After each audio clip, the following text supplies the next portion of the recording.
David approached me about The Green Knight, and he wanted to kind of get my mind on it pretty early in the editing process because he knew the titles were going to play a pretty big part of the movie. And in this film, they serve to introduce a new sequence in the film, to introduce a new chapter in the hero's story, but also just in a rhythmic way to kind of break up the film for the audience.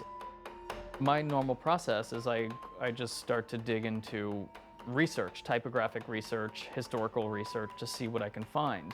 In this case, there are no fonts from the 14th century because the printing press wasn't invented until 1450. So I am looking at illuminated manuscripts, but I'm also looking at anything that is medieval related that has been published since. And I'm working from scans of old books where I'm literally kind of cutting up letters and putting them back together.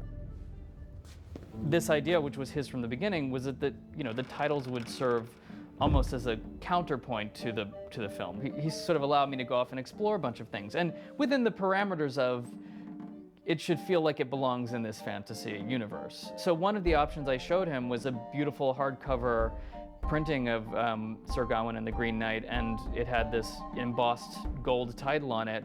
And I literally just worked from a scan of the cover and removed the book texture and just presented that title. And the great thing about digging back into historical type research is that as long as you're working pre-1920, you can kind of like cut that stuff up and use it however you want to. It's totally public domain.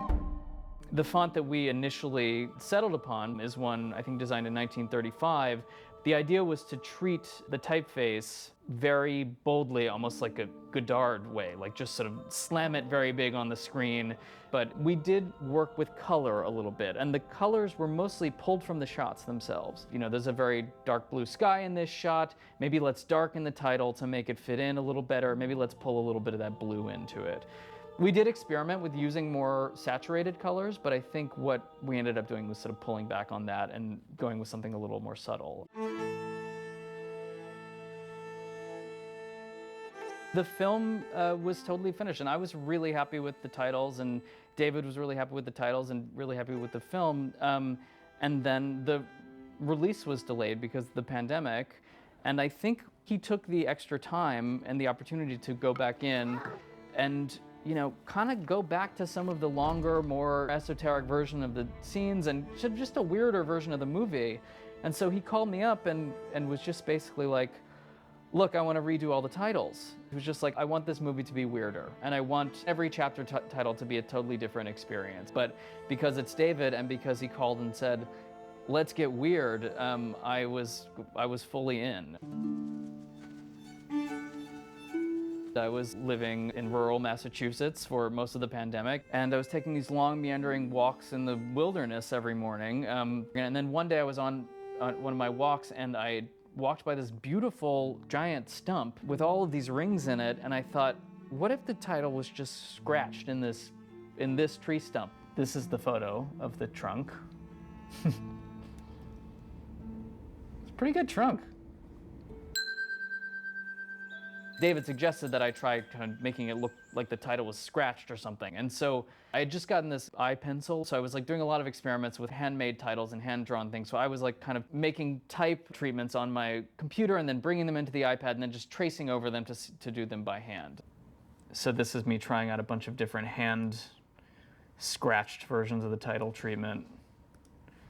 This is the one that's in the film, and it's, very rough, obviously, but it's intentionally so. The idea, I think, was just to have the title on black scratched out like that, and then the serendipitous tree stump came along. So I brought it into the computer and I overlaid it on top of this trunk and then, put a few effects on it to try to make it look like it was actually had been scratched into it. And it was just very evocative and cool. And as soon as I showed that to David, he was like, that's it, that's the one. David's idea from the beginning was to break the title up into two. This was like part of the brief. It's like, we're going to start with Sir Gawain and ... Then we're going to have these chapter titles throughout, and then the last thing you see is going to be the Green Knight.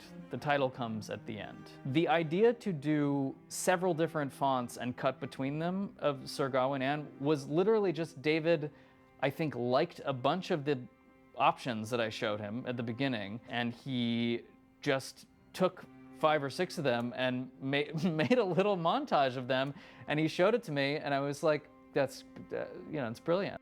With the titles that are in the film now, I think there are a variety of textures and kind of interesting, edges to the type. I mean, a lot of that is just from the fact that some of the references I was pulling from and some of the scans of old books that I was sort of like repurposing for titles, the source material had texture baked into it. I'm looking at a book of alphabets, you're seeing the flaws, and it was a fun time to kind of dig in and try to make the coolest, weirdest version of the Green Knight titles that I could. This is basically when we started the Redux, when we kind of redid all the titles. This is the Photoshop file I had that I was working on, just a bunch of different options to show David for each title.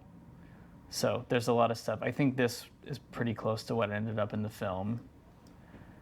But for each of these, there were multiple options. Part of Let's Get Weird, part of that new mantra that we had for the second round of the titles, was for me about just finding new placement for the title. It's not always directly in the center. The titles, are not just going to be a different font, they're going to be in a different place.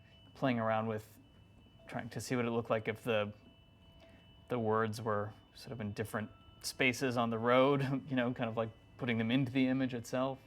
It meant like what feels right for this moment and what feels right on this shot. Like thinking about the shot and the title as being part of almost a magazine layout or a composition that works together, rather than the titles being a layer that goes on top of the shot. There is no way I would have reached the result that I did without his pushing me to get weirder, without his, his idea that we can just sort of like let the titles be whatever they are whenever they come up. I think my talent in this case was finding all of this cool typographic material to work with and then arranging it on the screen. But in terms of the vision for the titles and how they work in this film, David got me there. But as soon as he suggested it, I knew what he was going for. And I was really excited to kind of stretch my normal way of doing things to make something special for this film.